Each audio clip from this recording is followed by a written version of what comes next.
Hey guys, here in a nutshell with me, Inan. Nako, maganda-ganda ang ating pagkukwentuhan. Maganda ang ating case study in this episode. Marami na naman po tayong matututunan. Ang storya, okay, merong applicant po for PR. Nag-a-apply siya for permanent residence under CEC o yung Canadian Experience Class.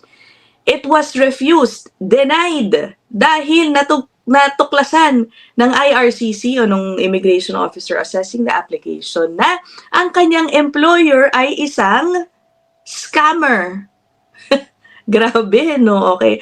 Scammer. So ngayon, since ang applicant ay linked dito sa scammer, parang kinonsidera na meron siyang kinalaman doon sa operation.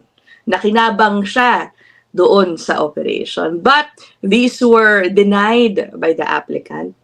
At yan po, no, mamaya maririnig natin. Sige, puntahan na muna natin ang isa na namang federal court decision. Bagong-bago lang po ito, no? Parang 2 weeks pa lang pinublish sa website.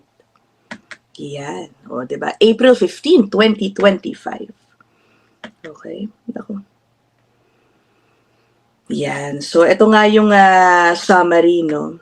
Humihingi po ng judicial review, pinapareview yung decision dahil nga po na-deny ang kanyang PR application under CEC based on a finding of criminal inadmissibility.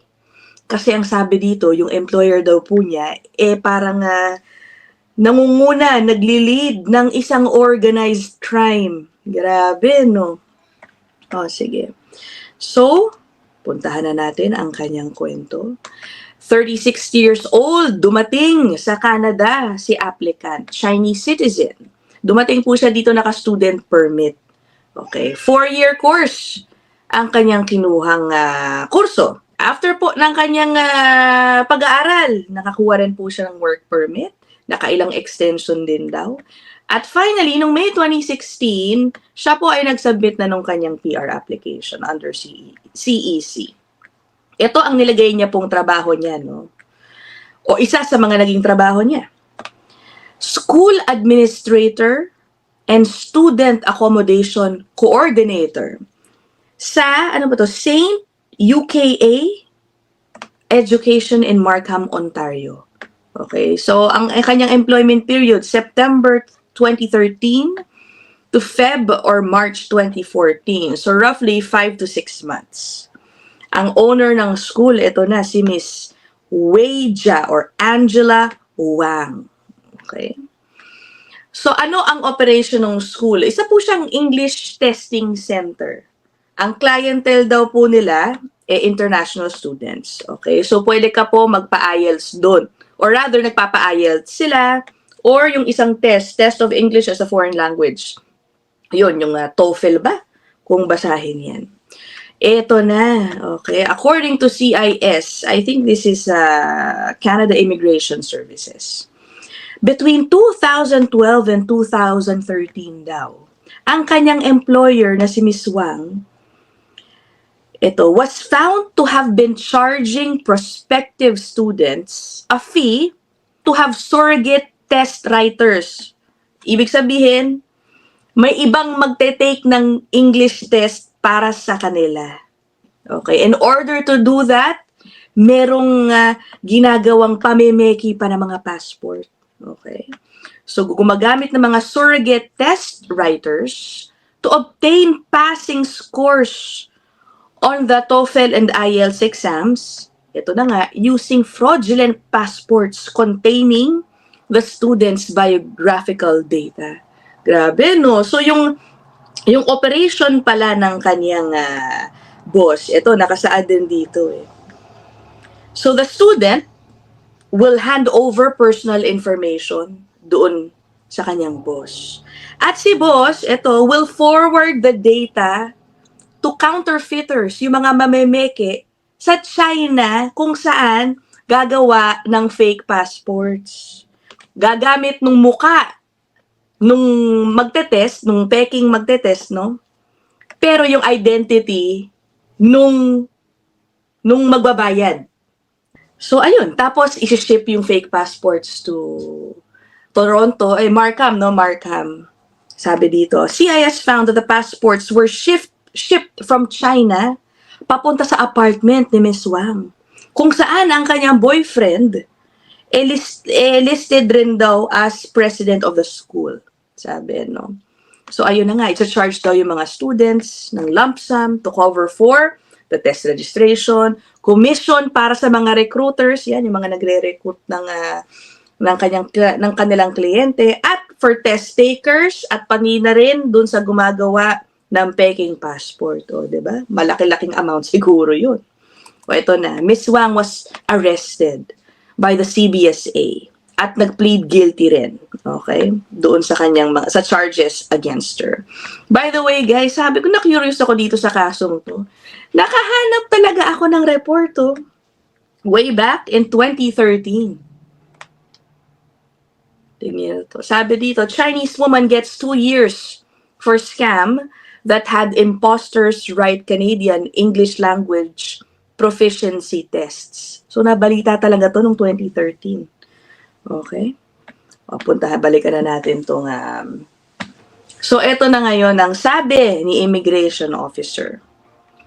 Ayon daw sa CIS, okay, the CIS determined that the applicant was a recruiting agent for Miss Wang's criminal enterprise who received part of the revenue generated by her criminal activity based on the clients he referred to her. Kasi nga, no, ang sabi niya nga role niya, coordinator. So, baka nga alam niya ang nangyayari doon. Pero, nagpaliwanag siya, meron siyang depensa. Nung pinadala na po siya ng PFL, yung Procedural Fairness Letter, ito ang kanyang defense. Ito ang kanyang sinabi. He denied any knowledge of or participation in the organized criminal activity and maintained that he was employed at the school after Miss Wang's period of criminal activity. Ang sabi niya, yung 6 months period kasi kung kailan siya employed doon, nangyari after ma-charge si Miss Wang nung mga kaso sa kanya. The applicant worked for 6 months at the school after the relevant dates for Miss Wang's criminal convictions.